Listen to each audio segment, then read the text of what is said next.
Баршаңызға қайырлы күн достар. Мен каналыма қош келдіңіздер. Бүгін сіздермен нан салма деген тамақты дайындаймыз.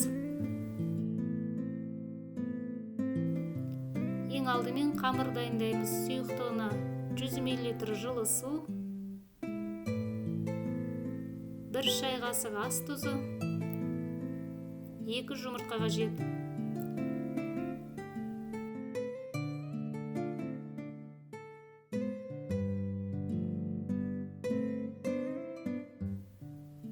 Сұйықтығын бәрін жақсылап араластырамыз. Сұйықтығы дайын болды. Енді 400 грамм ұнды електен өткізіп, қамырымызды илейміз. Қамырымыз жұмсақ болмау керек, қаттыла болғаны дұрыс. Қамырды суға пісірген кезде езілмей, әдемілеп жақсы піседі.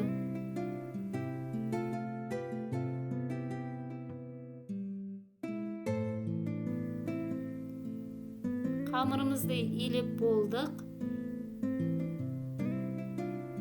Бетін жауып, демалуға қойып қоямыз.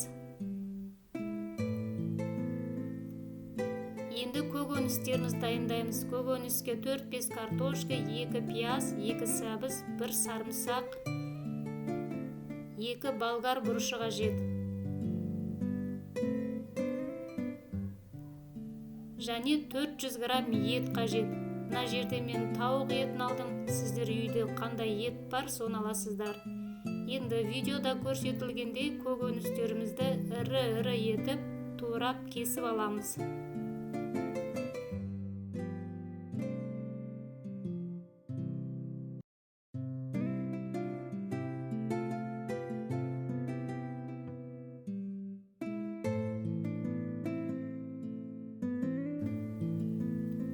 Етімізді де ірі етіп 4 бұрыштап тураймыз.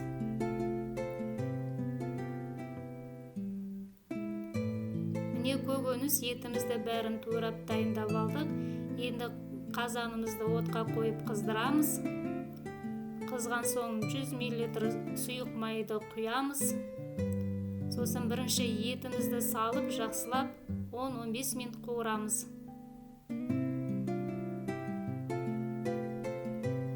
Еттен соң пиязымызды саламыз.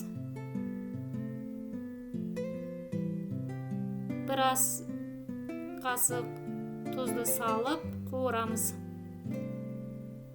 Жақсылап 5 минут қуырамыз.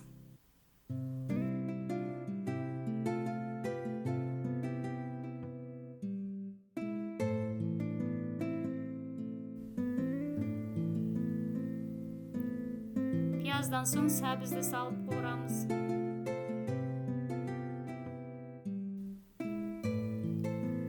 Сәбізді 5 минут қуырып болған соң картошкамызды саламыз. Картошкамызды салып, 1 шай қасық қара бұрыш саламыз.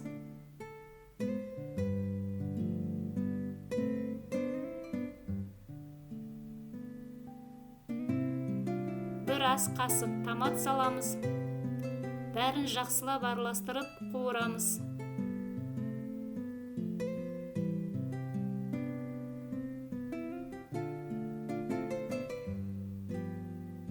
Он минуттай қуырып болған соң, енді су құямыз. 200 мл стаканмен 2 стакан су құйсаңыздар жетеді. Картошкадан су сәл асса жеткілікті.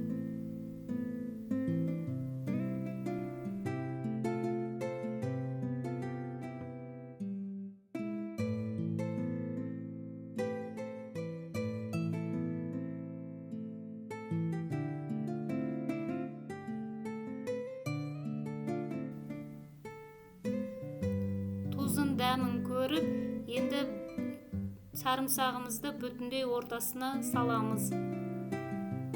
Қақпағын жауып 10 минутқа қайнатамыз. 10 минуттан соң қайнап болған соң, тұзын дәмін бұрышын көріп, жетпесе өзіміз тағы қосамыз.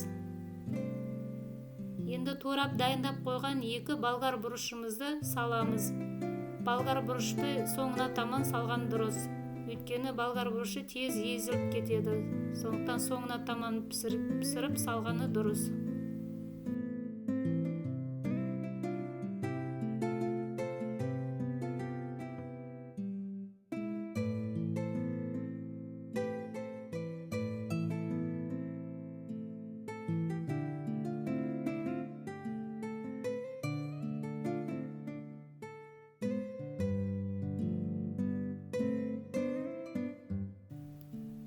Қамырымыз демалып болды, енді жаямыз.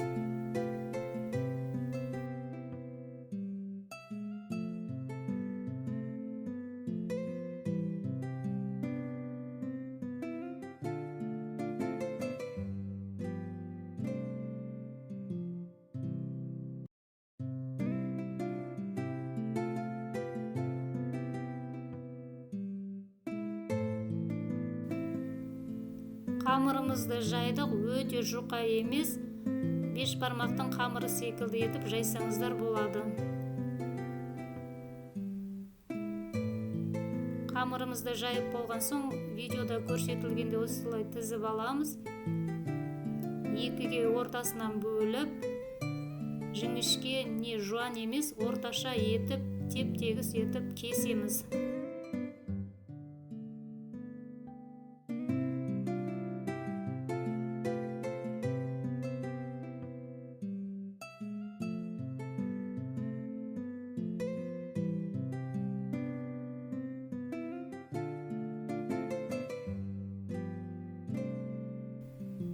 Қамырымызды кесіп болдық, алдын ала су қайнатамыз. Суға 1 шай қасық ас тұзын салып, қамырымызды суға қайнатып пісіреміз.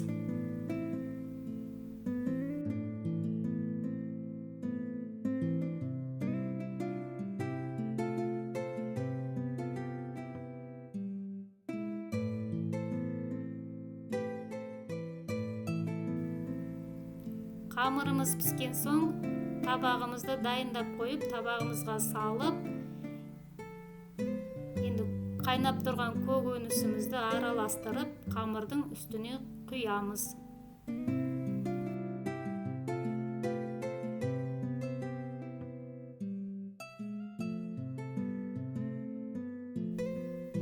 Нан салма деген тамағымыз дайын болды. Өте дәмді, тойымды жасап көріңіздер. Сіздерге ұнайды деген сенімдемін. Астарыңыз дәмді, ас болсын. Назарларыңызға рахмет.